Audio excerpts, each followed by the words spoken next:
இது நம்ம ஒட்டுமொத்த 234 தொகுதியை கணக்குல எடுத்து போடுற ஒரு ஃபார்முலா. இதுல 12 சீட்டு மதிமுகவுக்கு கேட்கறது அவங்க உரிமைதான். நீங்க சொல்றது சரிதான். அதை தொண்டர்களை உற்சாகப்படுத்தலாம், கேட்கலாம். 12 சீட்டை விட்டு கொடுத்தா மத்த கட்சிகளுக்கு நீங்க கொடுக்கணும்ல ஆன் பார். அப்படின்னா மேஜர் பார்ட்னர் 100 இடத்துல தான் நிக்க முடியும். அப்ப திமுக எப்படி 100 இடத்துலயோ 120 இடத்துலயோ எப்படி நிக்க முடியும்? 117 இடத்துல திமுக நின்னதுதாங்க லோயஸ்ட் 1980. அது பெரிய ஃபெயிலியர், கிராண்ட் ஃபெயிலியர். கலைஞரே எலித்தவளை கூட்டணி சொன்னதுதான் அது.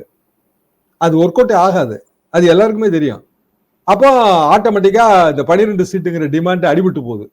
12 சீட்டு மதிமுக கொடுத்தா போன தடவை 6 சீட்டு கொடுத்தப்ப விசிகாக்கு 6 சீட்டு கொடுத்தாங்க.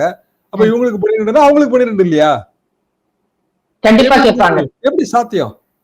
அப்ப சாத்தியம் இல்லாத நீங்க சாத்தியம் இல்லாத ஒரு தொகுதி 2 தொகுதி எங்கேயாவது கூட குறைய வேணும் அப்படின்னு அது கூட்டணி பேச்சுவார்த்தைகள் நடக்கும் போது பக்குவமா தெரிவிச்சு வாங்க முயற்சி செய்வாங்க. அவ்வளவுதான். கேட்கிற தொகுதியெல்லாம் கிடைக்கும்னு சொல்ல முடியாது, கேட்கிற இடம் கிடைக்கும்னு சொல்ல முடியாது. கூட்டணியோட நிர்பந்தம் அதுதான்.